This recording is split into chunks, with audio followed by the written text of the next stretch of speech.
చంద్రబాబు నాయుడు గారి పీరియడ్తో పోలిస్తే 2014 నుంచి 19 వరకు జగన్మోహన్ రెడ్డి గారి పీరియడ్లో చేసిన అప్పులు తక్కువ అని చెప్పి కళ్ళ ముందు ఉన్న ఆధారాలు పార్లమెంటు, ఆర్బీఐ అందరూ చెప్పిన లెక్కలు కూడా అవే. అయినా కూడా చేతిలో మీడియా ఉందని ఎంత దుష్ప్రచారం చేశారో అంత దుష్ప్రచారం చేశారు జగన్ గారి సర్కారు మీద. పైపెచ్చి 2 ఏళ్ళు కరోనా హిట్ చేసిన ఇంతప్పటి వరకు భారతదేశంలో ఎవ్వరూ కూడా ఇవ్వనంతటి సంక్షేమ పథకాలన్నీ కూడా జగన్మోహన్ రెడ్డి గారి ప్రభుత్వం ఇచ్చిన వ్యతిరేక ప్రచారం ముందైతే పాపం వాళ్ళు నిలబడలేకపోయారు. టీడీపీ మీడియా ఇచ్చిన వ్యతిరేక ప్రచారం, అబ్బో రాష్ట్రం శ్రీలంక అయిపోతుంది, ఆఫ్రికా అయిపోతుంది, జింబాబ్వే అయిపోతుంది, అబ్బా 1000 రూపాయల కాదు 1,00,000 రూపాయల నోటు కట్ట తీసుకుపోయినా కూడా, 1,00,000 రూపాయల నోటు కట్ట తీసుకుపోయినా కూడా కనీసం బెడ్ ముక్కగాని రాదని ఏ స్థాయిలో చిత్రీకరించారంటే బాబు ఏం చెప్తాంలేండి. ఇంకా అప్పులకు పోతున్నారని, అప్పుల కుప్ప చేశారని, వారం అప్పులు పోయారని మామూలుగా లేదు. ఇప్పుడు సరే ఎలాగో అలా చంద్రబాబు నాయుడు గారి చేతిలోకి అధికారం వచ్చింది. ఇప్పుడు జూలై 1 వచ్చిందంటే 10,000 కోట్ల పైన కావాలి. ఎందుకంటే పింఛన్ ఇప్పుడు 7,000 ఇవ్వాలి. మామూలుగా 4,000 3 నెలలకు కలిపిస్తామన్నారు కదా, 7,000 ఇవ్వాలి. అంటే ఈ పింఛన్తో పాటు అన్ని రకాల పింఛన్లకు కలిపి 4,500 కోట్ల వరకు అవుతుంది.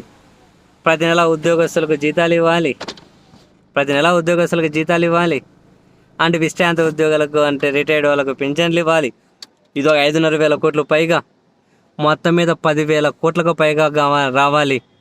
ఎలాగో అలా ఇంతకుముందు జగన్ గారి సర్కారులో చేసిన వాటికే కదా ప్రతి నెల ప్రతిసారి కూడా కేంద్రం అనేది పంపకాలు చేపడుతూ ఉంటుంది కదా బై డిఫాల్ట్గా రావాల్సినవి. అట్లా కొన్ని వచ్చాయి, ఇంకా కావద్దు చాలా. సో అందుకని ఏం చేశారు, వరుస పెట్టి అప్పుల కోసం వెంపర్లాడుతున్నారు. చివరికి వేజ్ అండ్ మీన్స్ అడ్వాన్సులు కూడా వాడుకోవడం కోసం ప్రయత్నాలు చేస్తూ ఉన్నారు. ఏదో కష్టాలు పడైనా ఎన్ని అప్పులు ఆడ దొరికినవన్నీ. ఇంకా నాకు తెలిసి సెప్టెంబర్ వరకు ఇంకో 22,000 కోట్లేమో వీళ్ళు రాష్ట్ర వాటా కింద అప్పులు తీసుకోవచ్చు. అందులో ఇప్పుడు ఇంకా సుమారుగా తెచ్చేసుకుంటారు. ఇంకా మరి ఇప్పుడు ఫస్ట్ నెలే నానా కష్టాలు పడుతూ ఉన్నారు. మరి అవును, మర్చిపోయాను, సంపద సృష్టించాలి కదా. సరేలే, ఈ 1 నెల మాత్రమే అప్పులు చేస్తారేమో. ఇక నెక్స్ట్ నెల నుంచి కానీ ఇంకా 2-3 నెలలు గవర్నమెంట్ గడిచిన తర్వాత ఆర్బీఐ అప్పులు ఇద్దామనుకో, మాకు అప్పులు ఇచ్చేంత సాయం ఇది, మేమే ఆర్బీఐకి అప్పులు ఇస్తామంటారేమో. వీళ్ళే చెప్పారుగా సంపద సృష్టిస్తాం. అబ్బే అప్పులా అవి ఎట్లుంటాయి, మాకు కథే తెలియదు నువ్వు ఊకో అని చెప్పి అంటారు. మనం ఏమైనా అప్పులు తెచ్చారా అంటే ఊకో నువ్వేం మాట్లాడుతున్నావు అని చెప్తారు. వీళ్ళే ఆర్బీఐకి అప్పిస్తారు, ఎందుకంటే సంపద సృష్టించబోతున్నారుగా.